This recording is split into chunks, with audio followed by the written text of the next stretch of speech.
education is freedom. The more I learn, the more freedom I'll have, whether it's running a company or my personal life.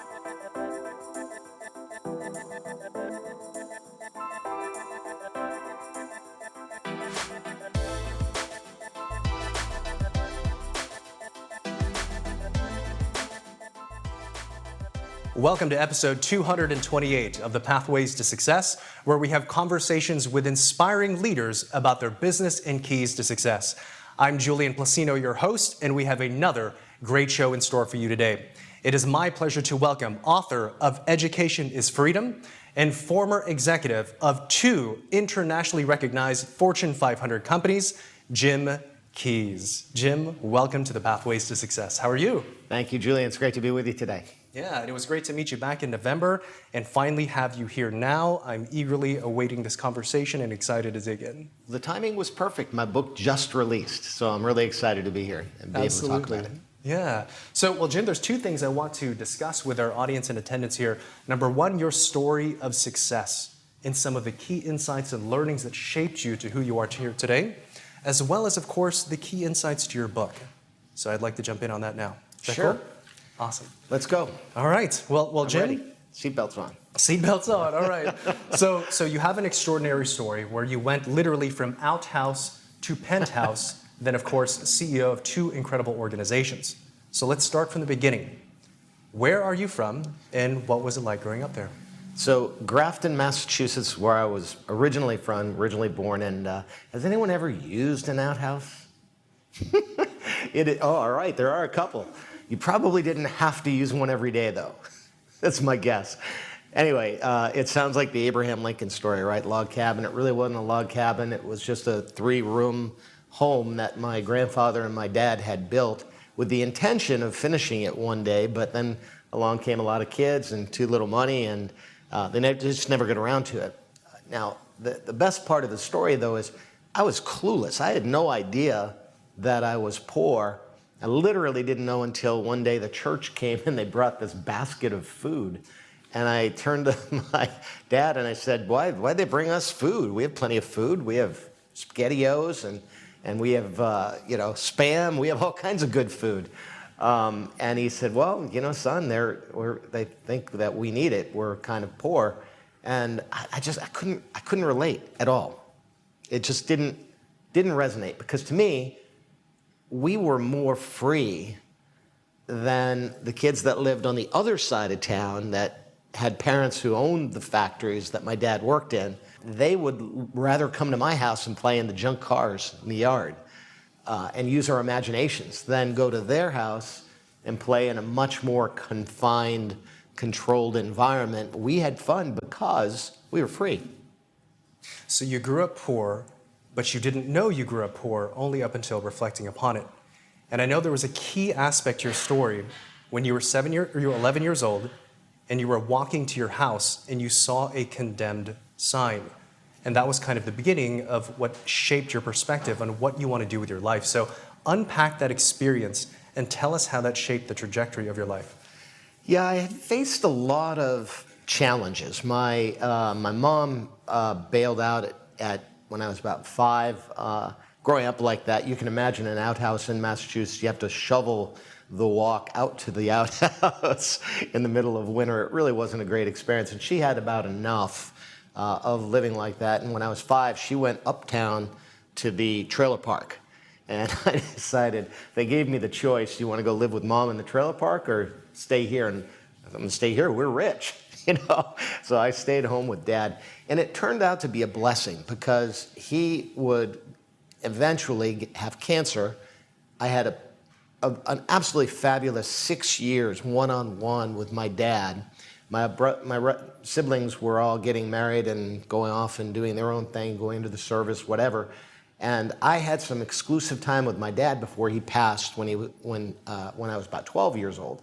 But just before that, when I was about 11, because he was ill, the town nurse, they had a visiting nurse that would come down and take care of him. And they turned us in, unfortunately. Well, I didn't know this until later, but one day I walked home from school and I literally walked up to the house and there was a big red sign tacked on our door.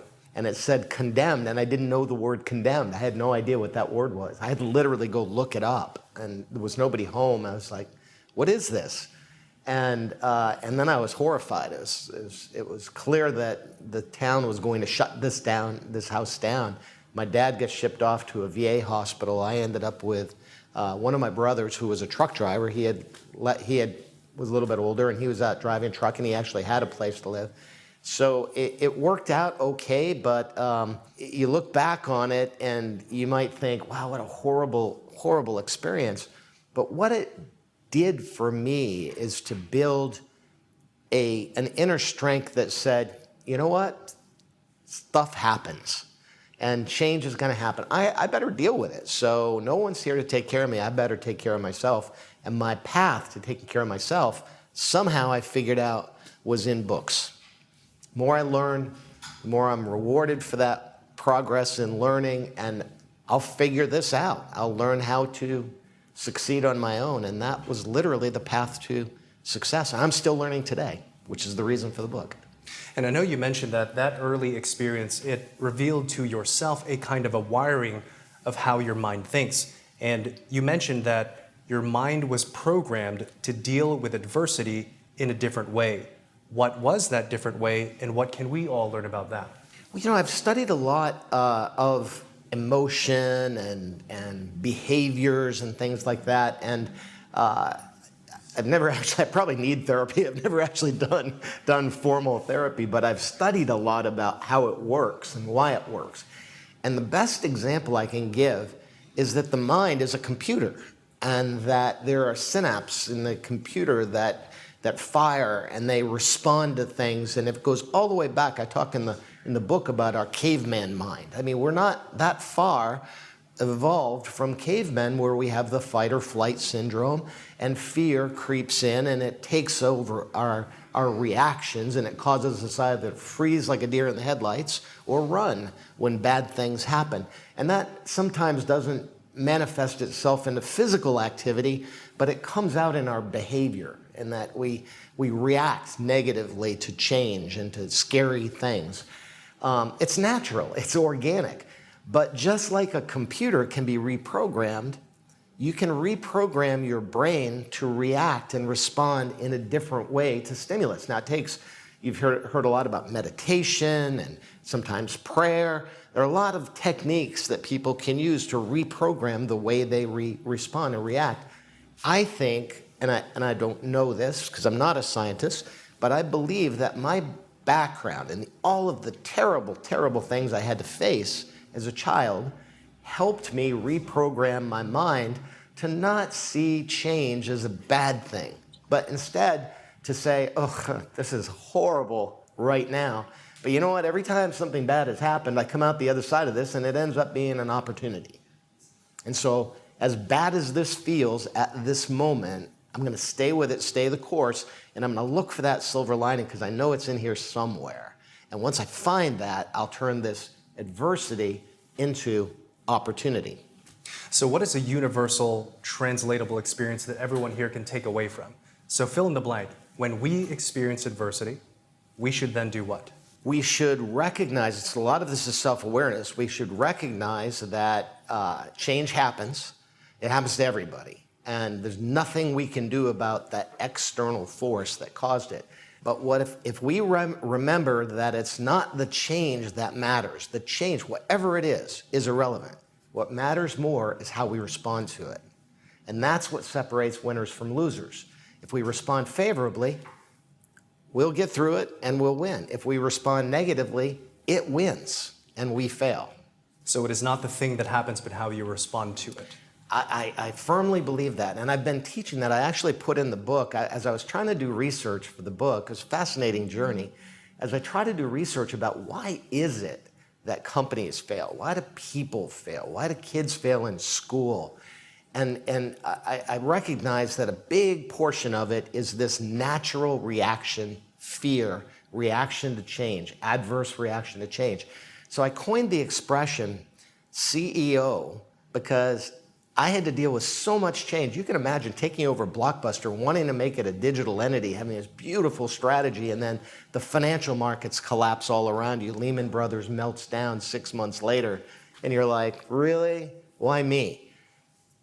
But I learned from that experience. I learned more in 5 years at Blockbuster and managing through that crisis than I did in 20 years at 7-Eleven.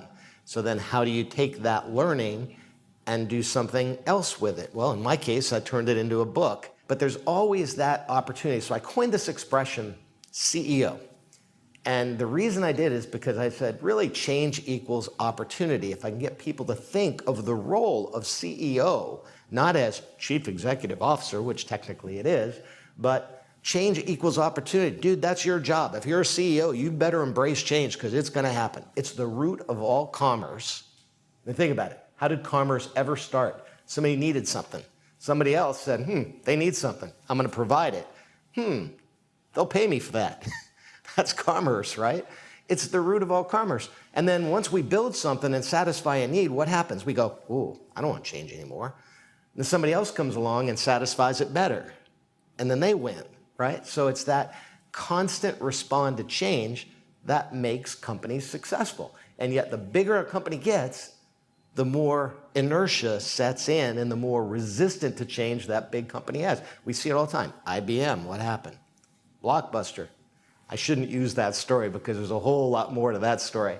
But so many companies get big and they resist change going forward. Blockbuster was not that case because I was trying to drive it through that crisis that we faced. But another story for another day. Yeah. Well, give us a little bit of insight into that. I mean, you have been an executive at these world-class companies, something only a few can ever say that they have done. So given your upbringing, given these insights that you have, what are some other key insights that you could share with us about leadership, about career, about being the best version of ourselves, having sat in those shoes? Well, I'll give you the origin of the title of the book is really the learning that I had that made me, I think, if I was to attribute my success to any one thing, I would attribute it from the beginning to education.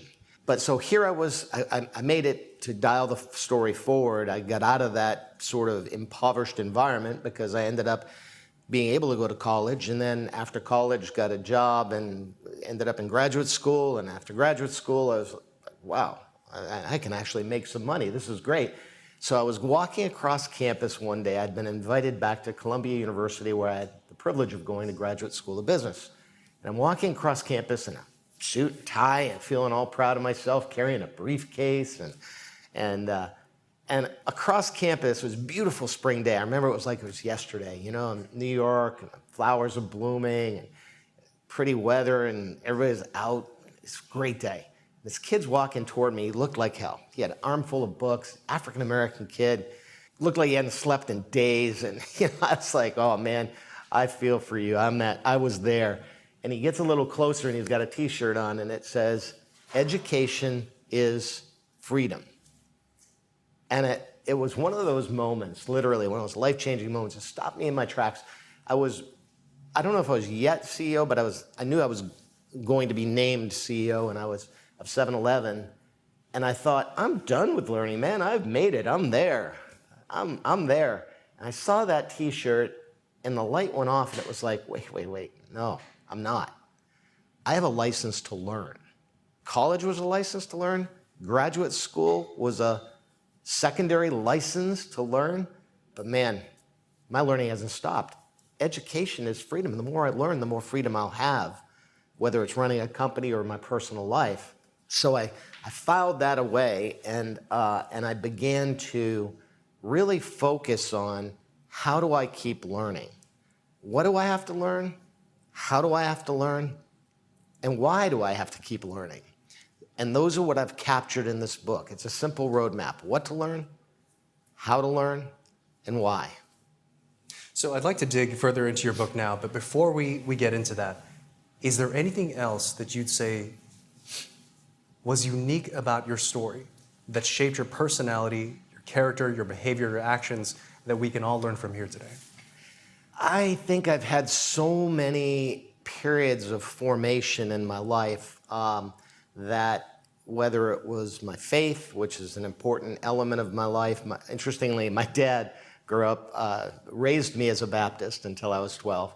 My mom was Catholic. Maybe that's part of the thing. And Baptists and Catholics don't always get along. I don't know. Maybe that was one of the reasons for failing. But so I had the benefit of learning the faith from a Baptist point of view.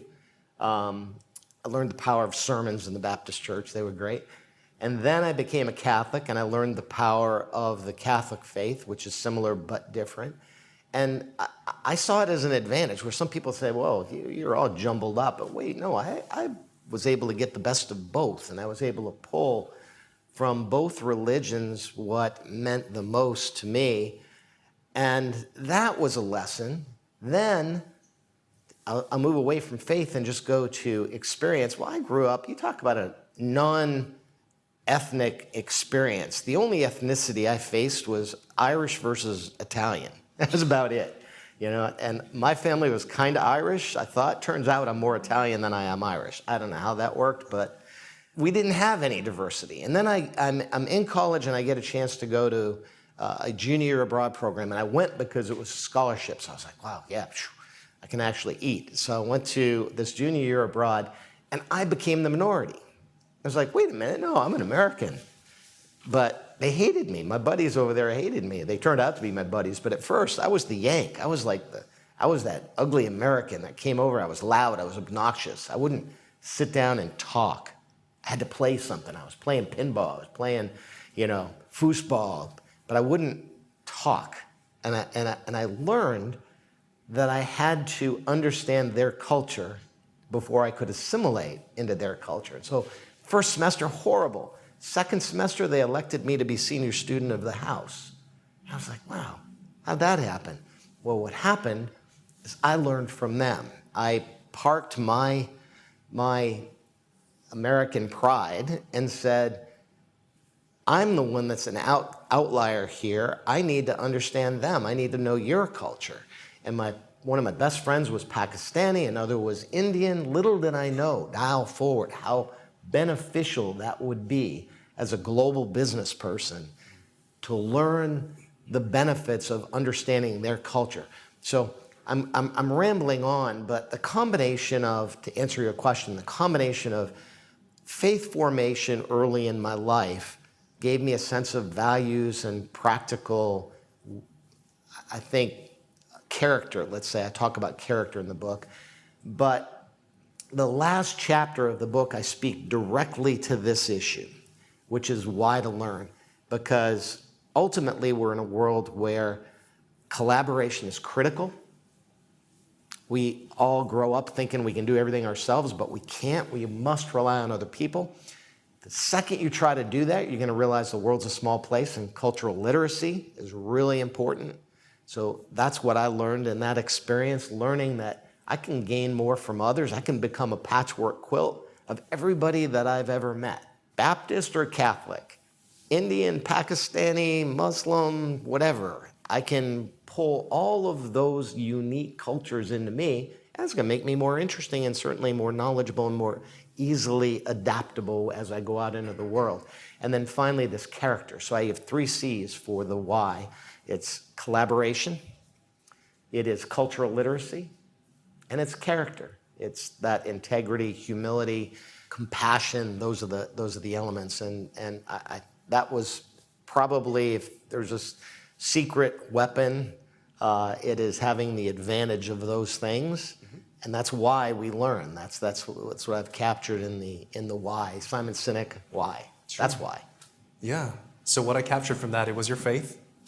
There was also an element of you humbling yourself and forcing yourself to be open to different perspectives, which made your perspective on the world much more open and comprehensive and accepting, which made you overall a better business person. Yeah, can we drill into that humility thing? Because I've struggled with that. You guys are probably looking at me, yeah, he's humble. This guy thinks he knows everything, right? And when you're leading a big company, you have to have confidence. Remember the 3 things I gave you? Dealing with change, C.E.O. Change, confidence, clarity. Confidence is critically important. And I have struggled my whole life with that fine line between confidence and arrogance. And as I wrote the book, I was I was thinking, oh my gosh, how do I explain that confidence is critically important, but you can't cross that line into arrogance or you'll defeat yourself? And at great risk, I used an example, and I hope not to offend anyone here by the example, but if you think about confidence, who comes to mind? It's a guy named Donald Trump, right? So, and I was wrestling with this. How do I deal with the Donald Trump confidence versus perhaps more effective confidence? Because one might say that he crosses the line every once in a while into that arrogance thing, just once in a while. And so I studied him. I said, I've got to figure this out. I've got to explain this in the book. And I was shocked because with what I found. I researched Donald Trump's background, and I learned that his dad was the person who taught him confidence. And that confidence came from his dad's devotion to a guy named Norman Vincent Peale. Norman Vincent Peale, you might not know the name, it's a long time ago, but he wrote a book called The Power of Positive Thinking. You probably heard of that, Power of Positive Thinking. So I'm thinking, oh, of course he read The Power of Positive Thinking. No wonder he's so confident. His dad was taking him to Norman Vincent Peale's mass services because he was a preacher. And he learned week after week, positive thinking, positive thinking. So I started researching Norman Vincent Peale. And I discovered that as often as he would teach confidence and positive thinking, he would teach the critical importance of humility. And his definition of humility wasn't, you got to sit around and think, oh, I'm not very smart. No, it's not shrinking violet humility. It's humility that says, I am smart enough to know that I have more to learn. And so whoever I am encountering, I have more that I can learn from them. And as long as I remember that, I can be as confident as I want. And it won't cross that line into making them feel like I'm being arrogant, because I'm going to respect the fact that I can learn from them. That's that listening thing, right? So it was a big learning for me, and it made me feel better. I can be as confident as I want, and as long as I know that I have more that I can learn from you, then that'll keep me from that threshold of being so full of myself I won't listen. Yeah, I think humility is actually a very understated word nowadays. I think it can be tied to self-deprecation, which it's not. It's sort of like seeing yourself as you are, nothing more or nothing less. And that space allows you to be able to contribute or learn from any situation. Exactly. That's exactly it. Well said. You said it better than me. Yeah. I should have quoted you in the book. So let's go. I think I learn, pulled that out from here, right? You Through just the experienced conversation. a lot. Exactly. Yeah. So let's jump into the book now. The book is Education is Freedom. Who is this book for? It started out very simply. The concept, remember I said I had that experience. I saw this T-shirt on this kid at Columbia on campus. I filed it away.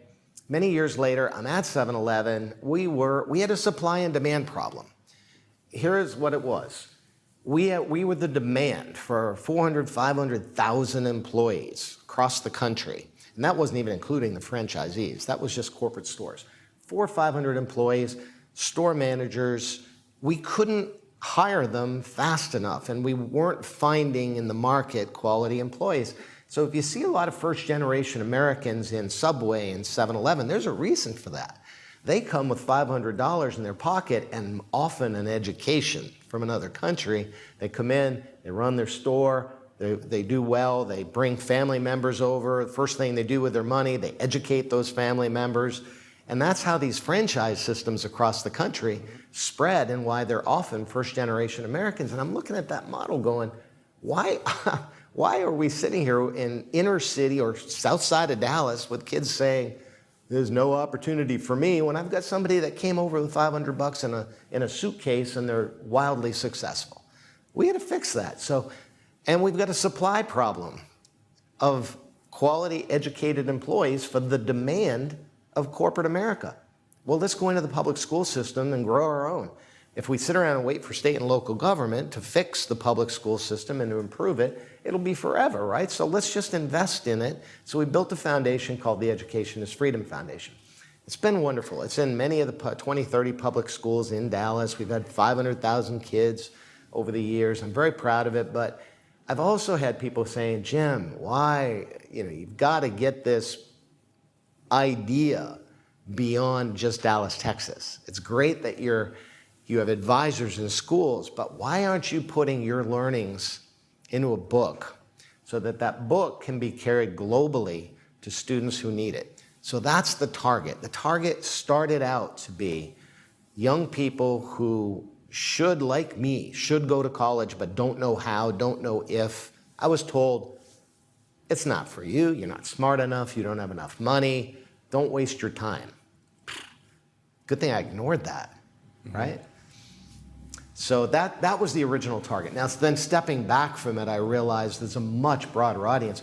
I'm shocked to find that the biggest audience for the book now is entrepreneurs, because I weave a lot of stories, a lot of corporate stories about 7-Eleven and Blockbuster, and entrepreneurs are really gravitating, or young professionals are gravitating to the idea of change equals opportunity, and how to learn to be a more effective leader and manager. So I'm finding there's a broader audience. And then finally, stepping back from it even further, I never saw this coming. We're so polarized as a society today, and our government, our politics is dominated by fear. And what I've come to realize is that my book is perfectly timed to address this fear that's tearing us apart. Because I've got a whole chapter about confidence, and I talk about fear being the killer of confidence. And if you're a little kid and you're scared of the dark, what do? Call mom. And what does mom do? She turns on the light and shows you that there's no monster under the bed or in the closet. And you go, oh, okay. That's what knowledge is. As simple as that sounds, knowledge is light, and knowledge is the best way to take away fear. So what I'm finding is that the audience for this book literally is everyone who is completely dominated these days by fear and letting fear sweep them into making really bad decisions for themselves, for their family, and for their community by not having the fundamental ability to have critical thinking, confidence, clarity, creativity, curiosity, all of those elements that we learn in grammar school, what we kind of park and then just let social media tell us what we should think. Yeah, I heard business professionals, leaders, entrepreneurs, anyone who really wants to get ahead in life and do better, right? And also there's an interesting point where how knowledge cures fear, and everyone experiences fear, right? Yes. So the value prop of the book is freedom. Education is the how, freedom is the benefit.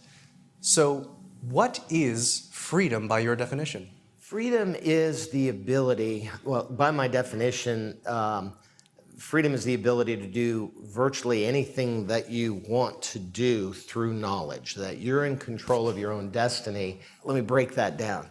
If I live out in Montana with no neighbors, I can play my stereo as loud as I want. Stereo, listen to me, I sound old. I can play my music as loud as I want. I can shoot guns, I can do anything I want. Now, if I'm in downtown, if I'm in Midtown New York City, I think freedom's gonna have a little different definition for me, because if I exercise my freedom, I'm impairing someone else's, probably a lot of other people. So I've got to look at freedom from a different perspective. But real freedom for me is having enough knowledge to know the difference. And that if I want to be free to go play loud music and shoot guns, I'm going to get out of New York City and go somewhere I can do it. And the path to doing that is knowledge and learning as much as you can, so you have the flexibility in your life to choose what freedom means to you and not let somebody else tell you what it should be. So it's, and one last thing, it's not about wealth. I thought it was about wealth. I was on the hamster wheel like everybody else, got to make money, got to make money. And I probably got a little poverty syndrome going in the background that, oh my gosh, I don't want to go back. I don't want to go back. But at the end of the day, the thing that differs between me and my brothers and sisters, and they're very happy in their own life, but man, I look at them and think, I have so much more freedom to do things, to learn things, to experience things than they have. that I'm blessed with that ability, and it came from, the only difference is my commitment to learning and their commitment to just living, just making money and enough to get by. So is it about awareness and choice? Partially, awareness of choice. Okay. But awareness that you can do anything you want to do. And it's overcoming that fear that, well, I couldn't do that, or I couldn't do that. You can do anything you want to do. It's just a matter of how many hours you're willing to invest to learn what it takes to do that. Okay. So you can do anything you want. I think we've heard all that before. I think it's easy to dismiss that as a platitude. So give us some key insights from this to show us why that's not. I think if you break down the elements of what to learn, how to learn, and why to learn, you'll find that the only obstacle to any of those is not raw intelligence. It's fear that we can't do it. And we're our own worst enemy in that little person on our shoulder going, oh, you're not good enough, you're not smart enough, blah, blah, blah, imposter syndrome, all that stuff. I'll give you an example, and it's all around us. When you're in grammar school and you go, I know, that was me, right? You get some knucklehead in the back throwing a clipboard at your head. It's shut up. Stop raising your hand. Well, that happens in grammar school. And then what happens? You get out into the workplace. You start really working and you want to show your boss you can really do everything. What happens? Your peers are like, hey, dude, you're making us look bad. You're working too much. Come on, cut it out, calm down. I had that happen in my dad's factory. I worked for a summer there. And I got in a fight. This big thuggy guy, starts like pounding on me because I was working too hard. I'm going, man, I got to get out of here. I got to go to a professional environment. I get my first job in Gulf Oil Corporation. I'm doing an internship. And I'm working my butt off because I want to earn a full-time job. What happens? Same thing. Guy had a white shirt and a tie, but same thing. Dude, you're making us look bad. Stop that. But think about that. How often does society and other people's fear, because that's all it is, they're afraid we're going to make them look bad. How often does that end up being an obstacle to someone's success? We let our peers push us to the middle of the pack rather than being the outlier, being willing to be the outlier. What's that take? Confidence. Gotcha. So Jim, close us out with a final key point with maybe even reinforcing this right here, the C-suite learning. If you would, I know you have a visual aid, if you would teach us that, reinforce that point for us. Sure. This is, I brought out this, that's a glamour shot there. Everything but the boa. There you go.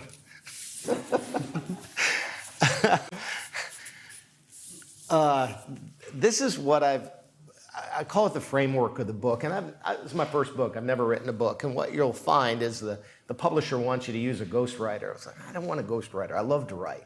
I've journaled for 45 years. I can write. Give me a chance. But they want a ghostwriter. So the ghostwriter helped me in the form of kind of an architect. I called him my book architect because I didn't know how to put these thoughts into a sequence. And he just made me talk about what the concept was. And I talked about all these things, change, confidence, and clarity. And he goes, what you're talking about is there are elements of what to learn. And you couldn't have gone any farther unless you were able to deal with change and embrace change, unless you had the confidence to do something about it, and unless you had the clarity to be able to simplify. And this is, if I have a superpower, my wife tells me it's because I'm not really that smart. I have to take really complex things and break them into simple terms. But it works. And that is both outbound and inbound. So if I'm listening to someone, I won't understand it unless I really listen hard and try to break the complex thing they're explaining to me into simple terms. How do you do that? Ask why, right? Which comes back to critical thinking, Socratic method, Socrates. Why? He was a pain in the butt to his other fellow Greek philosophers because he challenged them. Why do you think that? Let's talk about it. We learn that in grammar school, and then we kind of forget it too often. Curiosity is really what drives learning. As kids, we're curious about everything. We want to know how everything works. Drive our parents crazy. If you've got young kids, you know it, you live it. And creativity we're born with, but how often do we let ourselves dance and sing and paint? Most of us are told you're not good at it, and so we quit. I'm an artist today. I don't care if anybody likes my art. I love it, and it keeps that right brain working. And then finally, the whys, as I mentioned, the critical importance. You can learn anything now via the internet. There's so much power of technology to be able to learn. But what the internet can't teach you by itself is the power of collaboration. This is where working together in school with other students or in the workplace, having to work together to create a better result. It's like a symphony. One trumpet sounds good. If he's a little off key, sounds horrible. Put him in with 20 other trumpets and a bunch of violins, and even if one isn't so great, it's going to sound wonderful. And that's collaboration. I mentioned cultural literacy. I can't say enough about the power of bringing different people together. I am a citizen of the world. It drives me crazy to hear all this nonsense about. I turned on the news the other day. It said DEA is DOA, DEI is DOA, dead on arrival. I was like, how foolish. Because really what DEA was intended to be, and I don't care what your politics are or what the polarization issues are around the matters of diversity, the more we can learn from other people that don't look and sound just like us, the better off we all are as a people. It is one world, and that's where we're heading. And that ties it right back to character, because ultimately, if you have the integrity, if you've got that fundamental base of integrity and humility and compassion toward others, then it's going to be easier for all of this stuff to gel. And so what I call these are the meta skills. I was calling them the soft skills, and everybody said, oh, that's not soft skills. You shouldn't call it the meta skills. Okay, sounds good. Sounds like tech. You guys ought to love that. Meta skills. But I think that's what they are. These are the things they don't teach you in class. It's hard to teach them in class. But you learn them, and I've been fortunate to learn these over 40 years of professional experience, and I want to share them. That's my mission now, is to share the idea that any of us can do anything we want if we embrace learning. Awesome. Thank you for sharing that with us, Jim. Yeah, appreciate that. So, thank you. So, Jim, we're almost out of time here, so just a couple more questions. So anything else we should talk about the book before we close out here? Anything else you want our viewers to know? Only one thing. The intention of this book is to help others. And I hope you'll find, this is something that took also a long time to learn, that shareholder value, we're all working towards shareholder value. That's the nature of capitalism, and that's what we do. But we live in a common community, and social good is also really important, because we're like a corporation, big or small, is a living, breathing organism within the community. And what I've learned is that social value, or social good, and shareholder value are not mutually exclusive. My effort here is to share that learning so that I can get corporations to recognize we have a supply and demand problem. Corporations really need to step up and invest in the technology that is ultimately what it's going to take to transform our school systems and to bring them into the information age. It's not going to happen through taxes. It's going to have to happen through the intervention of corporations that recognize we've got a supply problem. We are the demand for an educated workforce. Let's invest in it. And so that's my mission, is to make that the wake-up call collectively for corporations. But for individuals, I hope you'll also see your responsibility as an individual to help others see the power of learning. So what I want is I brought a bunch of books to be able to have everyone have a copy, but think of it as a BOGO, a buy one, get one, but I'm not going to make you buy it, but I am going to make you give it. What I'd like you to do is give away this book to someone who needs it, someone who needs a little direction, maybe some inspiration, and I hope you'll buy one in exchange, and maybe give that one away too, and then buy another, or buy 10 of them to give to a group of kids that really need some inspiration or some help. That's my dream, that this isn't a book that people buy and put on the shelf, that they help me spread this important message that knowledge is power and education is freedom. And we certainly appreciate you sharing that message with us here today. So Jim, final question here for you. The show is called Pathways to Success. What is your personal definition of success? Personal, that's the hardest question you've asked so far. I'll let you know when I find it. I'm still on the path. And I think success to me is to live a life of fulfillment and adventure.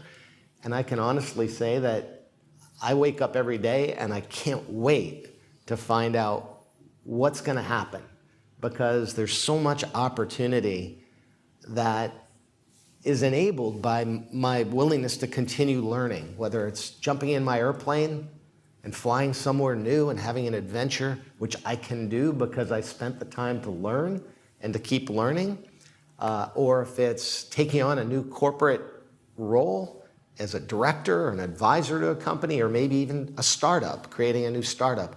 Every day is a new adventure, and that, to me, if you can live that life, that's my definition of success. So a life of adventure is a life well lived. I appreciate that. So Jim, if you would close us out, connect with our audience straight into this camera. Tell us how to connect with you, how to buy the book, how to support everything you do. Sure. Well, the book is available on Amazon, Amazon.com. I would appreciate buying a hardcover for now, because that's what they measure for bestseller lists, but eventually, if you want to save some money down the road, you can buy it on Kindle or softcover. There's an audio book coming. It's always an adventure. I'm on social media at J Keys Author. It's my J, first initial, last name, J Keys Author. On Instagram, TikTok, all the social media channels. I've got a couple of hot videos out there. I have no idea, new world for me, but I've got a video that has 30 million views. Sharing those three things, change, confidence, clarity, has been a pretty popular message out there, and it's much more detail in the book. So I hope you will buy the book, give the book, and please tell me if you benefit from it. My favorite thing, you said, I guess, what's the definition of success? When you're on an airplane, and someone walks up to you and says, dude, you changed my life. I was inspired by a message that you gave or something that you taught me or whatever. That ultimately is success. Awesome. Well, Jim, it was a pleasure having you on the show. We'll make sure to have all of your information, links to the books in the show notes. This has been an absolute pleasure, and thank you for being on the show. Thank you, Julian. It's wonderful. Appreciate it. And everyone else, thank you all for tuning in to another episode of the Pathways to Success. As always, make sure to subscribe, comment, and share, and we'll see you next time on the next episode of the Pathways to Success.